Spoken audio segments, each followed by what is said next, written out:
Assalamualaikum warahmatullahi wabarakatuh. Sobat Jazirah Ilmu yang dimuliakan Allah, semoga kita selalu dalam keadaan sehat walafiat. Amin ya rabbal alamin. Dahulu kala, di zaman Nabi Ibrahim alaihissalam, hiduplah seorang raja yang sangat besar kekuasaannya, meliputi seluruh belahan di dunia ini. Kisah ini dinukil di dalam Al-Quran di dalam surah Al-Kahfi. Raja tersebut adalah Zulkarnain.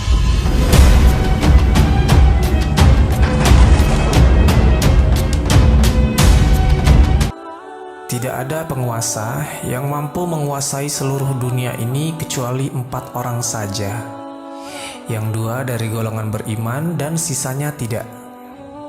Raja yang berasal dari golongan yang beriman adalah Nabi Sulaiman alaihissalam dan Raja Zulkarnain. Sedangkan yang tidak beriman adalah Bukhtanasor dan Fir'aun Namrud. Yang akan kita bahas di sini adalah kisah tentang Zulkarnain, seorang raja soleh yang mengembara hingga ujung timur dan ujung barat dunia ini. Zulkarnain bukanlah sebuah nama, melainkan julukan atau gelar untuk seseorang yang memiliki makna orang yang memiliki 2 tanduk.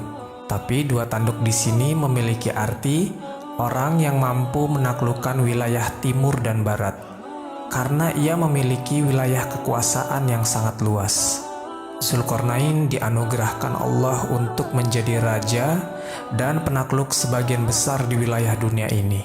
Dan Allah mempermudah segala sesuatu yang diinginkan Zulkarnain agar bisa menjadi kenyataan. Pokoknya, segala hal yang ingin dicapai oleh beliau akan dipermudah oleh Allah untuk mendapatkannya. Seorang raja yang luar biasa, yang diberikan kecerdasan dan pasukan yang banyak. Beliau adalah figur seorang raja yang sempurna. Sebagian orang beranggapan beliau adalah Iskandar Al-Makduni atau Alexander yang Agung, raja yang mendirikan negara Iskandaria. Namun persepsi ini dibantah oleh para ulama karena Raja Alexander bukanlah orang beriman. Karena disebutkan dalam sejarah, Raja Alexander ini memiliki seorang menteri ahli filsafat yang bernama Aristoteles.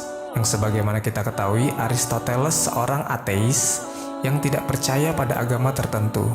Sedangkan Zulkarnain adalah seorang hamba yang beriman. Jelas antara Zulkarnain dan Raja Alexander adalah orang yang berbeda. Tatkala ia sedang berjalan bersama pasukannya menelusuri bumi dan menjelajah daerah kekuasaannya, pada akhirnya ketika suatu hari ia dan pasukannya menuju barat di tempat tenggelamnya matahari. Sampai ketika di suatu tempat, ia mendapati matahari seolah-olah terbenam di laut yang berlumpur hitam. Tempat ini berada di ujung barat di belahan bumi ini. Ketika ia tiba di suatu tempat di lokasi itu, ia menjumpai suatu kaum yang ternyata kaum tersebut adalah kafir. Dan kemudian Allah memberikan pilihan kepada Zulkarnain. Kata Allah, "Silahkan engkau serang mereka, atau kau ingin berbuat baik kepada mereka, karena kaum ini kafir dan berbuat syirik kepada Allah." Ternyata Zulkarnain memilih jalan dakwah. Kemudian beliau mulai mendakwahi kaum tersebut untuk menyembah Allah dan mengarahkan mereka ke jalan yang lebih baik. Beliau berkata, "Siapa dari kalian yang berbuat zalim, maka kami akan menyerangnya.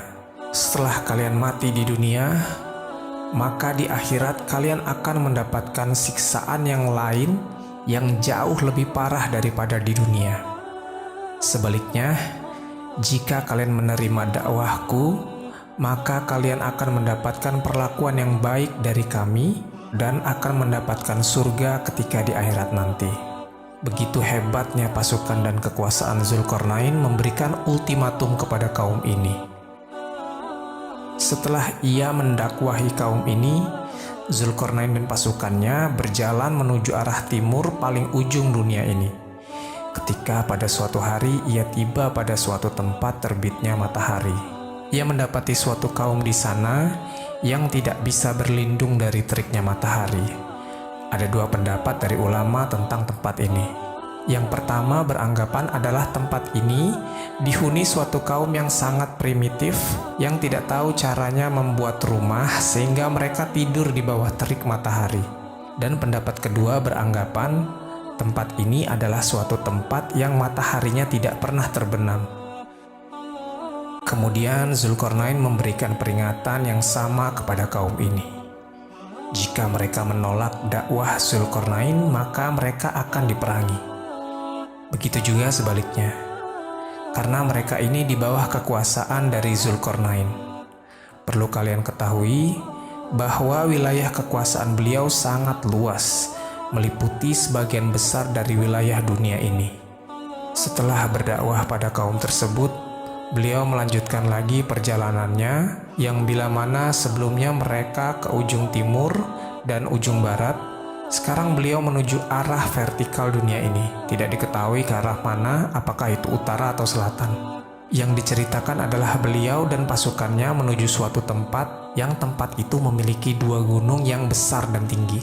Didapatinya di lokasi tersebut suatu kaum yang memiliki kosakata bahasa yang sangat berbeda dengan bahasa-bahasa yang Zulkarnain pernah ketahui, sehingga hampir-hampir bahasa mereka tidak bisa dimengerti oleh Zulkarnain dan pasukannya. Lalu bagaimana Zulkarnain bisa bicara dengan mereka? Bisa jadi Allah memberikan ilham berupa kemudahan untuk berkomunikasi dengan mereka, atau ada seorang penerjemah di sisi Zulkarnain yang kurang lebih mengerti bahasa mereka. Semua mudah bagi beliau. Seorang raja yang soleh, mustahil Allah tidak memudahkan segala sesuatu yang dilakukan beliau. Tatkala ketika dilakukan komunikasi kepada kaum ini, ternyata mereka mengeluh. Karena di wilayah tersebut ada dua kabilah, yaitu Ya'juj dan Ma'juj, yang sering berbuat kerusakan. Dan mereka memohon kepada sang raja untuk dibuatkan dinding pemisah antara kaum ini dan kabilah Ya'juj dan Ma'juj. Sebagai imbalannya, mereka akan memberikan upah kepada sang raja.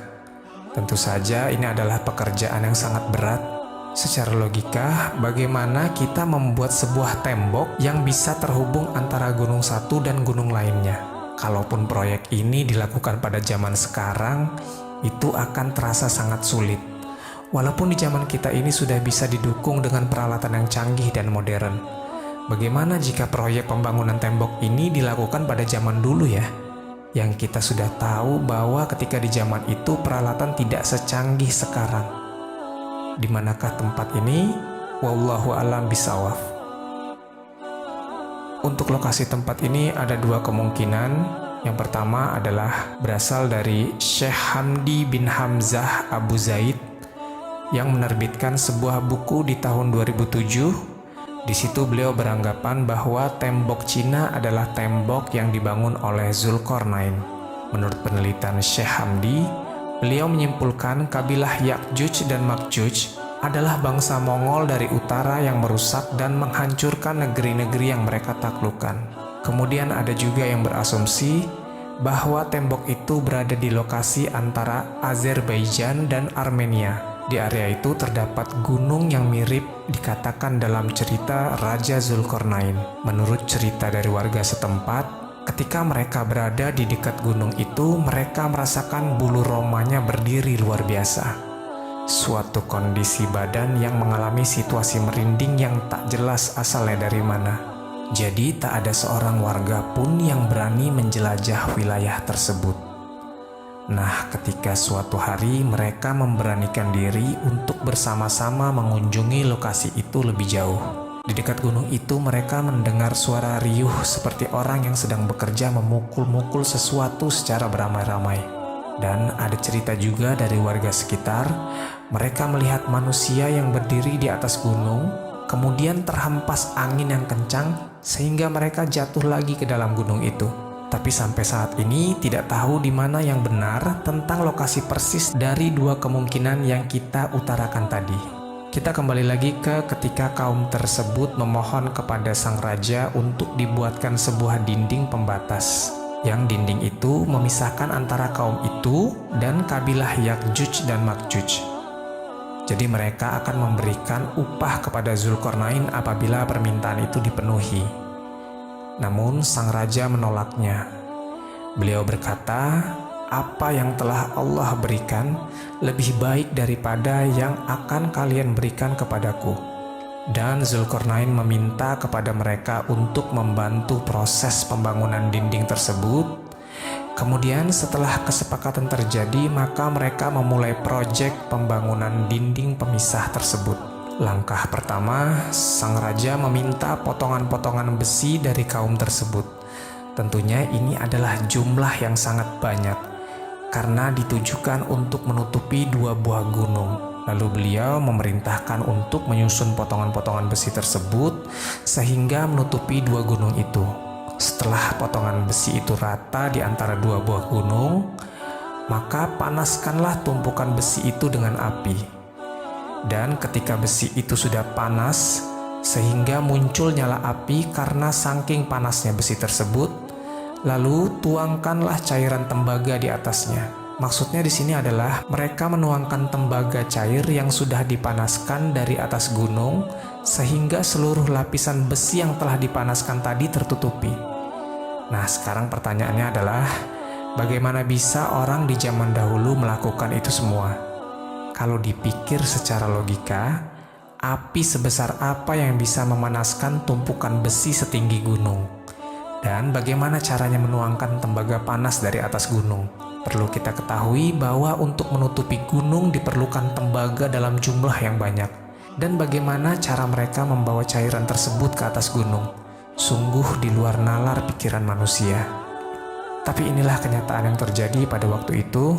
Bisa kita simpulkan bahwa Zulkarnain memiliki kecerdasan di atas rata-rata manusia pada umumnya, karena sudah memiliki teknologi secanggih itu pada zamannya.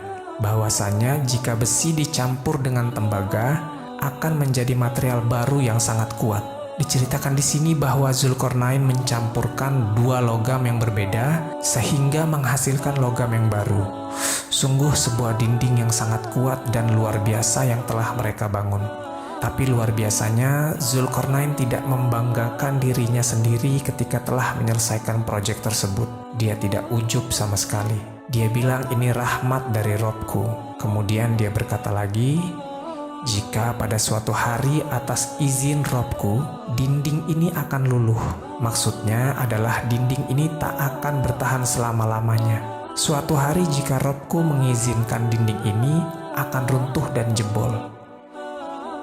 Di dalam sana, Yakjuj dan Makjuj setiap harinya berusaha melubangi dinding itu agar bisa keluar. Setiap hari mereka berupaya untuk membongkar dinding yang dibangun Zulkarnain tersebut. Jadi sampai hari ini di dalam sana mereka beranak pinak sehingga memiliki keturunan yang sangat banyak jumlahnya.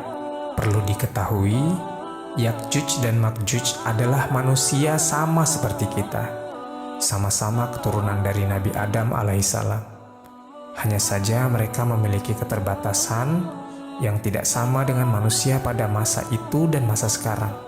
2 kabilah ini memiliki perawakan seperti orang Mongolia, dengan bentuk wajah yang bulat, matanya sipit dan gemuk. Tatkala ketika pada suatu hari dinding itu akan berhasil mereka lubangi, sehingga keluarlah semua 2 kabilah ini dari tabir yang menutupi lokasi itu. Seluruh dunia akan dipenuhi oleh Yakjuj dan Makjuj saat itu.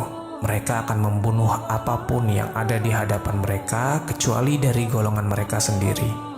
Mereka akan membunuh manusia dan hewan yang ada di depan pandangan mereka. Pokoknya pada saat itu dikisahkan kalau bumi ini porak-poranda karena ulah mereka. Pertanyaannya adalah, kapan mereka keluar dari tembok besi itu? Mereka akan keluar tak lama setelah Dajjal dibunuh oleh Nabi Isa di gerbang Lut. Hingga pada saat itu Allah memerintahkan Nabi Isa dan pengikutnya untuk bersembunyi di Bukit Tur untuk menghindari 2 kabilah Yakjuj dan Makjuj ini. Luar biasa memang kekacauan yang ditimbulkan oleh mereka, hingga Nabi Isa yang sanggup membunuh Dajjal pun tak mampu untuk menghadapi mereka. Kemudian pada suatu ketika Nabi Isa berdoa kepada Allah untuk dimusnahkan 2 kabilah ini. Kemudian Allah menurunkan binatang yang sangat banyak berupa ulat. Ulat ini akan menggerogoti leher dan badan Ya'juj dan Ma'juj, sehingga mereka semua mati, tak tersisa satupun di dunia ini. Mendengar kabar bahwa Ya'juj dan Ma'juj mati, maka Nabi Isa dan pengikutnya keluar dari tempat persembunyiannya. Tapi seluruh daratan sepanjang mata memandang berisikan bangkai dari dua kabilah itu, menimbulkan bau busuk yang sangat menyengat. Lalu kemudian Nabi Isa berdoa kepada Allah untuk membersihkan bumi ini dari bangkai Ya'juj dan Ma'juj. Setelah itu datang burung-burung yang jumlahnya sangat banyak yang tidak diketahui dari arah mana asalnya. Burung ini memiliki postur yang besar seperti burung unta. Lalu yang dilakukan burung ini adalah mereka mengambil jasad Ya'juj dan Ma'juj dan membuangnya entah di mana. Apakah itu di laut atau di suatu tempat yang kita tidak ketahui. Untuk menghilangkan bau busuknya, maka Allah menurunkan hujan yang mengguyur seluruh daratan di muka bumi. Alhasil bumi kembali menjadi bersih seperti sedia kala. Jadi itulah cerita tentang Raja Zulkarnain yang memiliki hukum kait dengan Ya'juj dan Ma'juj. Semoga cerita kali ini bermanfaat. Lebih dan kurangnya mohon dimaafkan. Yang benar datangnya dari Allah. Khilaf atau keliru itu datangnya dari saya pribadi sebagai manusia biasa. Sampai ketemu di kisah-kisah lainnya. Saya akhiri. Wassalamualaikum warahmatullahi wabarakatuh.